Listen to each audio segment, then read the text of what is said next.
हे हे hello किसान भाइयों, मैं हूं आपका मछली वाला भैया उन्मेष टहरिया फिशरीज ग्रेजुएट एंटरप्रेन्योर और आप देख रहे हैं ऑस्कर फिशरीज। लगभग मैं 40 दिनों के बाद ये वीडियो शूट कर रहा हूं।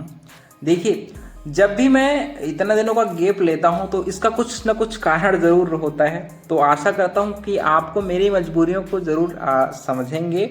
लेकिन आज का वीडियो मैं फिर से बेसिक्स पर बात करने वाला हूं, क्योंकि इतने दिनों के बाद मैं आपसे डायरेक्ट बात कर रहा हूं। तो किसान भाइयों, आज का वीडियो होने वाला है सरसों की खली के बारे में कि सरसों खली को हम लोग कैसे अपने तालाब में प्रयोग कर सकते हैं और किन किन मछलियों को सरसों खली खिला करके आप कम खर्च में मछली को तैयार कर सकते हैं।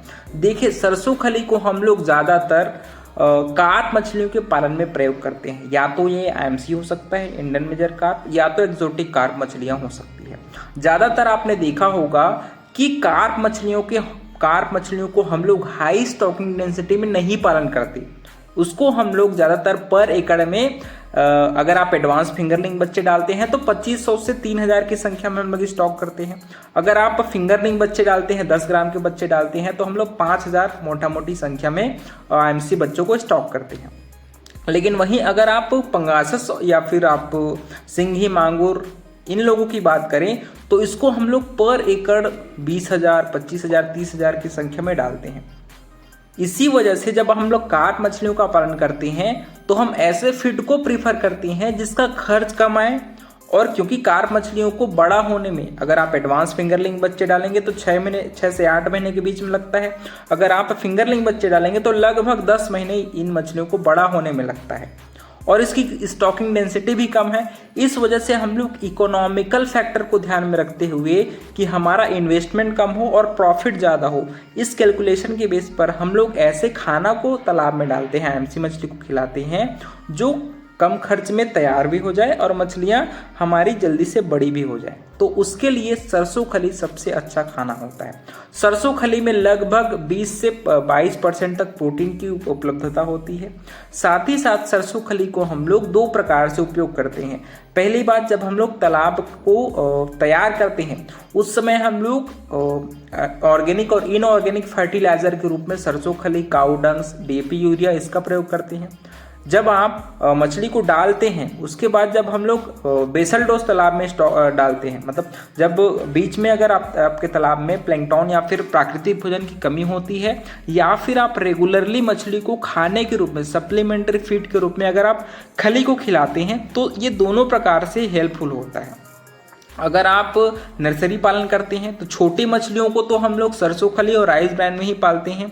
अगर आपके पास पैसे कम हैं तो हम लोग ज़्यादातर जो किसान भाई हैं वो आईएमसी मछली को फर्टिलाइजर को खिला करके या फिर तालाब में फाइटोप्लैंक्टन और जूप्लैंक्टन को बना करके ही हम लोग कार्प मछलियों का पालन करते हैं। तो इसके लिए आपकी सरसों खली सबसे बेस्ट होती है। अब देखिए, प्रयोग करने की बात करें, अगर आप तालाब की तैयारी कर रहे हैं तो पर एकड़ आप मान लीजिए पर एकड़ आप गोबर का प्रयोग कर रहे हैं तो लगभग 800 किलो गोबर हम लोग तालाब में डालते हैं। उसके साथ अगर आप 20 किलो सरसों खली, 5 किलो सिंगल सुपर फास्फेट और 5 किलो यूरिया, इन तीनों चारों को अगर आप फर्मेंटेट करके तालाब में डालेंगे तो आपके तालाब में बहुत अधिक मात्रा में प्राकृतिक भोजन फाइटोप्लैंक्टन और जूप्लैंक्टन बनेगा, जिससे आप कम से कम आपको 10 से 15 दिनों में भी अगर आप एक बार भी तालाब में इस प्रकार का फर्मेंटेशन करके तालाब में डालेंगे तो आपकी आईएमसी मछलियाँ अच्छे से तैयार हो जाएंगी। वहीं अगर आप सरसों खली को खाने के रूप में प्रयोग कर रहे हैं, मछली को जब सप्लीमेंट्री फीड के रूप में तालाब में डाल रहे हैं तो इसके साथ आपको राइस ब्रान या फिर जो मक्का होता है उसको मिला करके और थोड़ी मात्रा में आप उसमें विटामिन मिनरल जो मिक्सचर आता है उसको कम से कम पर किलो आप 10 ग्राम विटामिन मिनरल मिक्सचर जरूर डालिए, ठीक है। बाकी सरसों खली को कैसे खिलाना है तो आईएमसी मछली का फीड चार्ट जरूर आप फॉलो करिए कि मछली कितना भार है मछली का, उसके हिसाब से उसके भार के अनुसार से कितना मछली को खाना खिलाना है, जिसको हम लोग फीड चार्ट बोलते हैं, उसको आप ज़रूर फॉलो करिए। तो आप अपने मछलियों को कितने खर्च में तैयार करते हैं या फिर आपका तालाब कितना बड़ा है। मान लीजिए आपका तालाब बड़ा है तो तालाब में प्राकृतिक भोजन बना करके भी आप मछलियों को बड़ा से बड़ा साइज तक लेकर जा सकते हैं। लेकिन मान लीजिए आपका तालाब छोटा है, आधा एकड़ से नीचे है, तो आपको मछलियों को कम संख्या में डालना है और साथ ही साथ आपको थोड़ी मात्रा में सरसों खली और सिंगल आपकी राइस ब्रांड, उसके साथ आप मिनरल मिक्सचर, इसको मिला करके ज़रूर आप तालाब में डालिए। क्योंकि जो हमारे किसान भाई हैं उनको लगता है कि तालाब में बिना कुछ डाले हम लोग मछली को बड़ा कर सकते हैं। उनका ये शिकायत रहता है कि मछली क्यों नहीं बढ़ रही।